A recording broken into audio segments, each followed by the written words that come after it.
Well, as I just mentioned, Facebook's independent oversight board has decided to uphold a suspension of former President Donald Trump's account on the world's largest social media platform.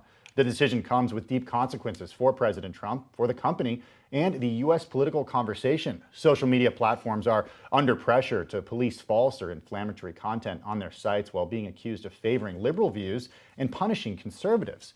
While Trump's better known for his Twitter activity, he is permanently banned from the platform following the January 6th insurrection. President Trump this week launched its own social platform. It is a blog titled From the Desk of Donald J. Trump. That was yesterday. We're going to have more with our social media reporter, Kurt Wagner, in just a couple of minutes. Let's, though, bring in Bloomberg editor-at-large Marty Schenker now for more on Facebook's Oversight Board's decision. Hey, Marty, thanks so much for being here. What's your immediate reaction to the news? Well, I was ready to come on here and talk about how it's going to inflame liberals that Donald Trump is back on Facebook. So this came as somewhat of a surprise. The independent panel had overruled Facebook on 6 out of 8 other issues. So the general feeling was more that they would reinstate Donald Trump, and now he's permanently banned, and his 35 million followers will have nothing to follow. Well, and so, Marty, then what does that mean for conservatives? As you mentioned, you had planned to come on here to talk about what liberals might say. What can we expect to hear from the GOP? Well, they're going to double down on the whole narrative that social media is biased against conservative voices. They're going to, in Congress, you're going to hear more voices to restrict the social media's ability to control speech. And you're going to get a lot of fundraising out of the Republican Party on just this issue. That's what I was going to ask, because we got to look at the money element of this, Marty. Social media has been an incredible platform for President Trump, but at the same time, the organization Trump for President built up an incredible following, not just with emails, but on social. What does it mean for fundraising here? Because the former president was able to use Facebook and leverage the Facebook audience to raise money, but does he really need it? Well, it makes life a lot easier to raise money through social media platforms like Facebook and Instagram. So does he really need it?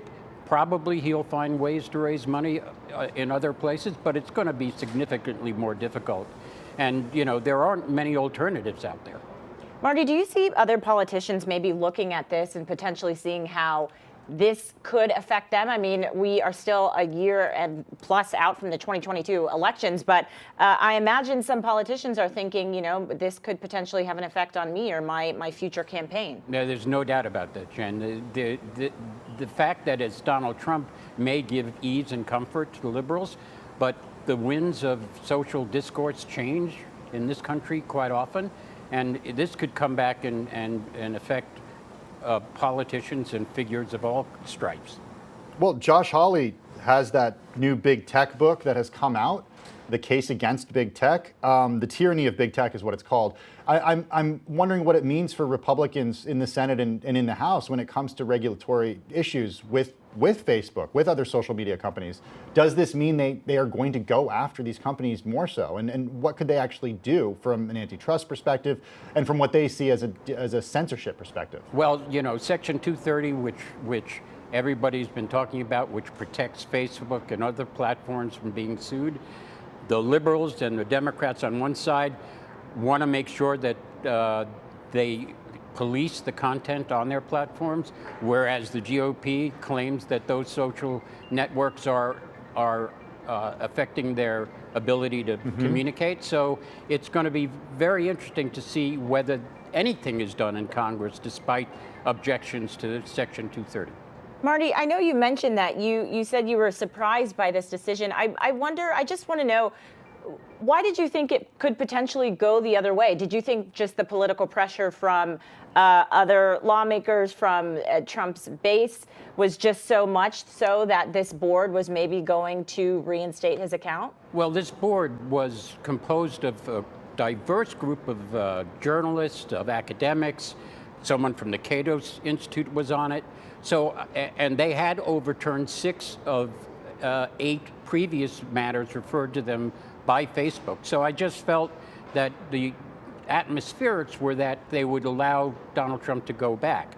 So I was I was somewhat surprised. Yeah, I was surprised given the track record of the Oversight Board, Marty. Let's talk about the Oversight Board a little bit, because I was thinking this morning, it seems to be that Facebook is kind of in this, it was a kind of a brilliant move by Facebook here, by having this Oversight Board. It's like win-win for Facebook, because essentially what they're saying is, yes, we have this independent Oversight Board, it is supported by Facebook, but it is not Facebook's decision.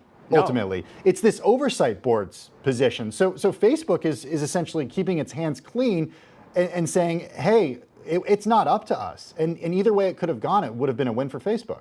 Yeah, and you're not wrong about that, and it is somewhat brilliant. The thing is that the decision of the board is binding on Facebook. So had it gone the other way, you would have seen Donald Trump reinstated essentially and subject to the same scrutiny that normal citizens are on Facebook. So you're right, it does insulate Facebook's leadership and Mark Zuckerberg from direct criticism over this ruling.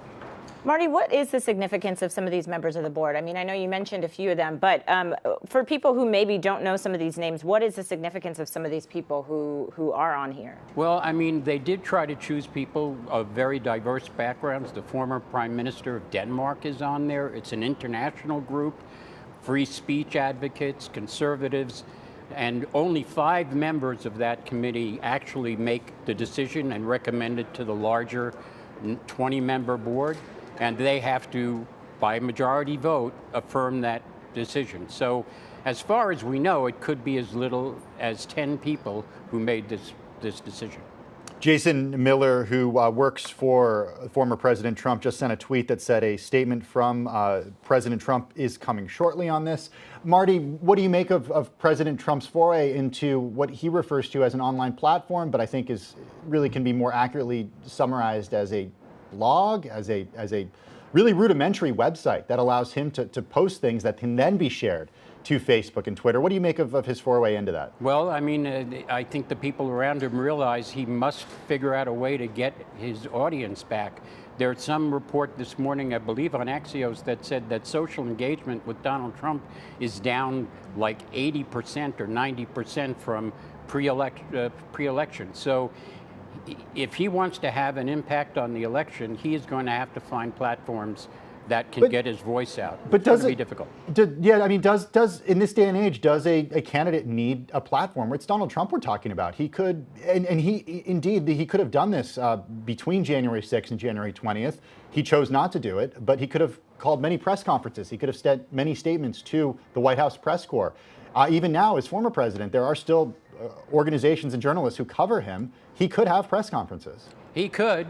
And, you know, it's not so much what Donald Trump says, but how the media reacts to it. If he calls press conferences and only part of the media cover it, or very few cover it, if he puts out statements and news organizations don't send headlines and don't write stories about it, then his voice is not nearly as amplified as it was when he was president.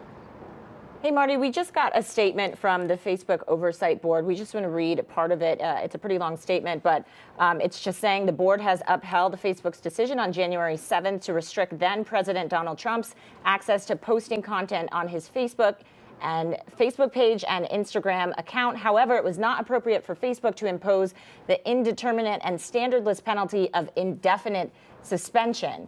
And they go on to say that the board insists that Facebook review this matter to determine and justify a proportionate response that is consistent with the rules that are applied to other users of its platform. Facebook must complete its review of this matter within 6 months of the date of this decision. So, Tim, I guess that suggests that we might get a different reaction down the road. I believe the technical term for this is a punt. A little bit. I mean, it does seem like that the Oversight Board is not ruling in a way that is permanent, and then pushing this back onto Facebook. Marty, I think you're still with us. I want to know what you make of this now that we're reading more into this. It doesn't appear to be a permanent ban. Instead, Facebook must re-examine Trump penalty after 6 months, the panel says. That's absolutely how I read it. It's basically like an appeals court throwing it back to the lower court, saying you better reconsider this, and here's 6 months to do it.